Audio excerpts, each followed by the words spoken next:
Thank you for tuning into this episode of Walden Wong Art. And for those of you who landed on my channel, my name is Walden Wong and I'm a comic book artist for Marvel and DC Comics. Some of the work I've done is Superman, Red Sun, Batman, Superman, Spider-Man, X-Men. And you can check out my website for more information. My website is waldenwongart.com, and you can also check out my Patreon. It's patreon.com/waldenwongart. And today we're going to talk about Inktober. I'm now going on Inktober day number 13. Here's some of my previous Inktober pieces. I'm gathering a big stack so far, and I'm doing these daily YouTube videos. And with each piece, I'm making a video, and I'm uploading per day. And today, this video is about Death from Vertigo. I'm going to show you how I approach drawing this and how I sketched it from beginning to the end, step by step. So without further ado, look at this t-shirt I'm wearing. I forgot to tell you why I'm wearing this t-shirt. This t-shirt was for Sundial Bridge Comic Con. And let me flip it to the back so you can see what's on the back of the t-shirt. On the back of the t-shirt, there is Darth Vader. Let me move back to this Darth Vader. See, I did the art on this. So it's an exclusive t-shirt from a convention from 2019. And this is the art I did for it. They gave me one of the t-shirts, so I'm just pretty happy with how it turned out. See, look at that, Darth Vader. Here we go, starting from scratch, from a blank piece of paper, and then I'm gonna start sketching out a female pose. I started sketching it, and then I saw that, I have too much empty space on the top, so I erased the whole figure and I redrew it again. So this request was from a YouTube viewer who commented, you should draw a female figure. How about drawing Death? Death from Vertigo. From the Sandman series. So I thought, that's a pretty cool character. I always liked that character when I was growing up reading comic books. So Death from Sandman. One of the writers the writer for Sandman was Neil Gaiman. So if you haven't heard of Neil Gaiman before and you're not familiar with his work, you should check out Sandman. It's a very good graphic novel. He also writes a lot of novels for American Gods and books like that. Very, very legendary writer. So here I'm sketching out the figure, sketching out the pose, and then I'm okay with this pose. I'm liking how it turns out. So I'm just making her skinnier. So Death, she's more, to me, she looks more like a teenager. So I'm sketching her with a more thinner body as opposed to a more larger woman. Okay, so I'm just putting in all the details, creating the pose, drawing everything in there. I'll start scribbling stuff with my pencil, and then when I'm scribbling, I'm not even concentrating on the curves or anything yet. I'm just putting in the form of the figure. And I do a lot of erasing during this stage. I'll just draw, and I don't like it, I erase, and I'll redraw, and I'll redraw. And this is drawing figures is the hardest part for me. It just takes me a long time because I'm never happy with my work. Some of the Inktober pieces that I've done, I'm excited for when I'm working on it, and then when I'm done and I look back on it and I see it and I'm thinking to myself, I could have did this better. I could have do that better. Like every time I look at previous work, I could have done that better. So if you're an artist and you see yourself that way, it's not that bad. It's okay, because you always want to see yourself grow and you always want to learn. So if you always see your own work like old work and you think you could have done better, that means you're continuously growing. So here I'm sketching out the pose. I'm having Death holding her necklace. Instead of her wearing it, I had her just holding it. It kind of symbolized okay, Death is Death, and she was a popular series back then, but now there's no series with Death in it. So she's holding it, and then she's thinking, why am I still wearing this? Because DC Comics isn't publishing Death anymore, and there's no Vertigo line. So that's my thought when I was creating this pose. So I sketch out her whole figure, her whole body, and I'm sketching out her outfit. So, and then I'm just adjusting some of the outfit to make it look more like what she would wear. Adding that thick, heavy belt with the metal studs on the side of the belt. And at first I sketched her with high heels. And then I remember she doesn't really wear high heels, so I just made her wear a boot instead. I changed it to a boot. And working on this death, it was quicker than some of my other Inktober pieces because she didn't really have a lot of details on her costume. She's just wearing normal clothes, normal regular clothes, and just a boot with some buckles on the side, that really big belt, her little top, and then her black pair of pants, and that's it. Really nothing else. So I had her facing the side, her face just looking directly at the necklace that she's holding, and then I'm just drawing in some of the hair, filling in the blacks to see how it looks like. A lot of times when I'm drawing, I could kind of draw an X in the area because I know how it's going to look like in black. But sometimes I just have to fill it in with grays so I know how it's going to look like when it's filled out. So I have this pose, and I thought, yeah, that's not bad. I'm liking how it's turning out. I drew her wearing gloves. And then I'm just adding some folds in pencil to create the form, just so I know where all the folds are. So when I start to ink it, I'll know how it looks like. I'm lifting up the pencil. I'm lifting up this drawing pad so I can see it directly in front of my eyes. Sometimes I'm drawing in a 30-degree drawing table, and then when it's tilted, I don't really see how it looks like. There's a chance that things can be distorted. So what I'm doing is I'm just lifting it up and I'm drawing it. Okay, so earlier I had her face looking directly on the left, but I noticed when I was looking at reference photos, on Def's face, on her right eye, she has a little bit of a tattoo there. And if I had her facing directly looking at the necklace, I won't be able to draw that little tattoo that she has on her eye. So I erased the whole face and I'm redrawing her face. This way I can draw that little swirly thing underneath her bottom of the eyelid. Because otherwise, it could just be anyone holding the necklace. So right here, I just redrew the face. So now we have a profile face. We see both her eyes, and we see a slight tattoo on her right eyelid on the bottom. After everything's drawn in, I'll start inking it. And when I'm making my own work during the inking phase, I don't even follow the pencils exactly. I'm always going in there and I'm redrawing some of the pencils. The pencil sketch, a lot of times I'm putting it there and I'm happy with it, and sometimes I'm not that happy with it. But during the inking stage, that's when I'm really, really concentrating. If I'm happy with the pencils that I lay down, then I will ink it exactly the way it is. But if I'm inking my own pencils and I think there's something that can be changed, I would fix it. So I've been working in comics for quite some time, and I've inked a lot of different pencilers. And then when I'm inking their work, usually I'll study their faces and I'll ink their work exactly like the way it is. And then I'll look at nuances, like curves of the face, the lips, the eyes, the nose, and I'll study it while I'm working on it.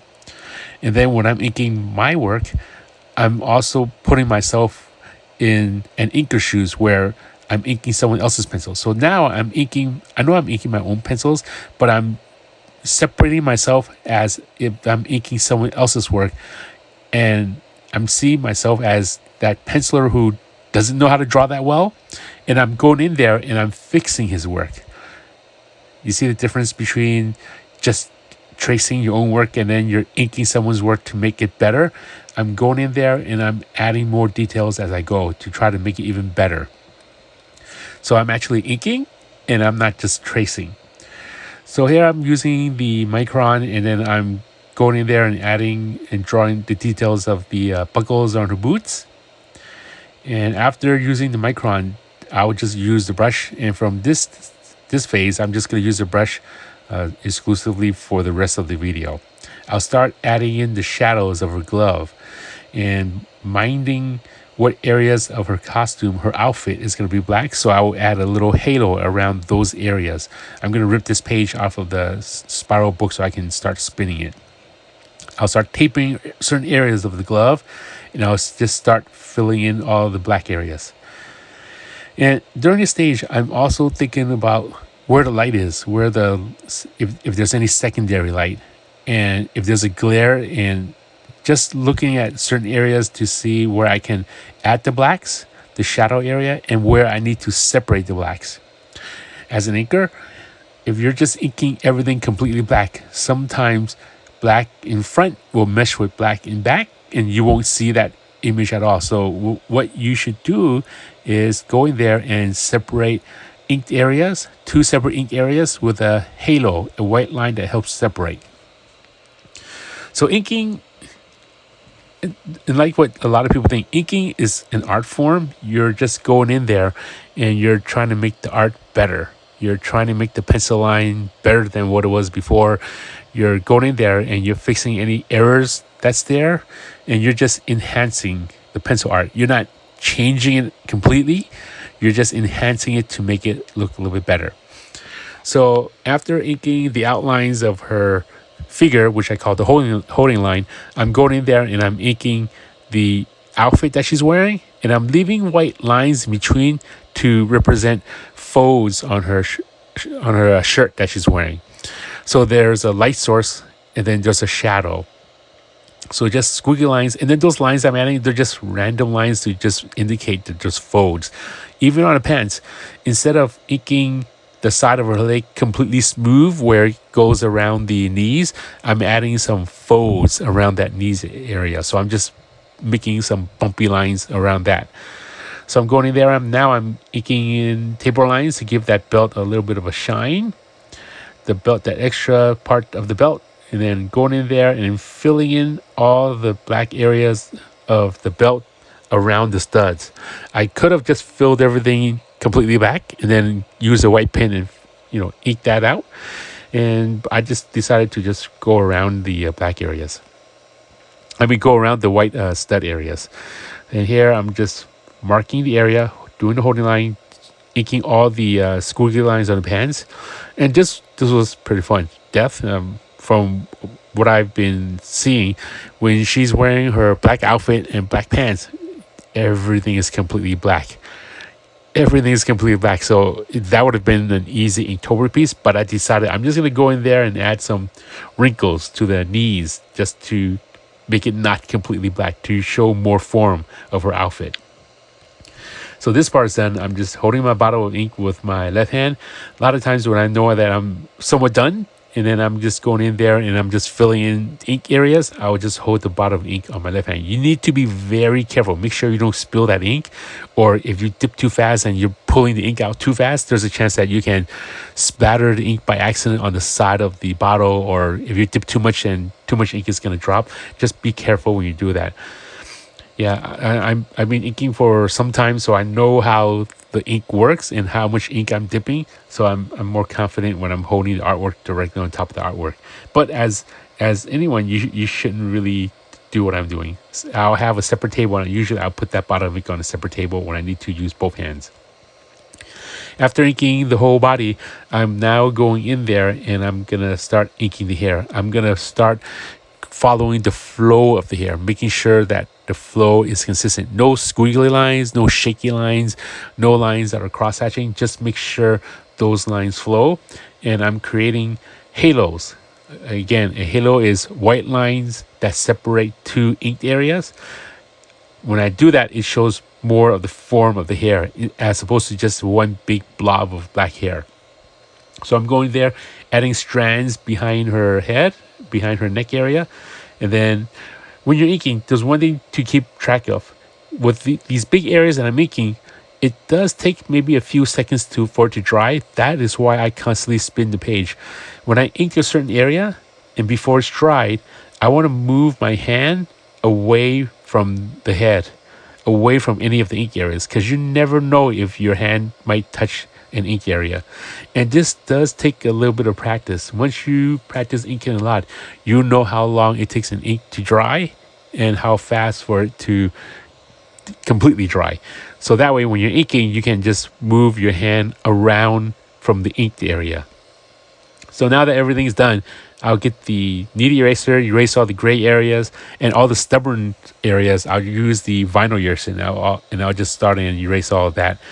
After erasing it, sometimes the ink turns gray, or I'll miss some areas, or I'll notice areas that can be adjusted a little bit, or my own pencil work, and I'll go in there and I'll darken up some of the areas. Because with the vinyl eraser is pretty strong, so it could gray out some of your black inked areas. So I'm going there with the Micron. I'm darkening up some of the lines that were too long, too short, or disappeared during the inking from the vinyl area. And then here I'm just adding a little bit of sheen around the belt buckle on the little studs on her belt to just give it more depth to the work. Erase some of the areas around here. And then when all that's done, I just sign my name. And then this is Death, the complete finished Death piece right over here. So let's take a closer look. The necklace she's holding, the folds on her top, the wrinkles on her pants, the buckles on her boots, all that is done, and I'm happy, really happy with how this piece turned out.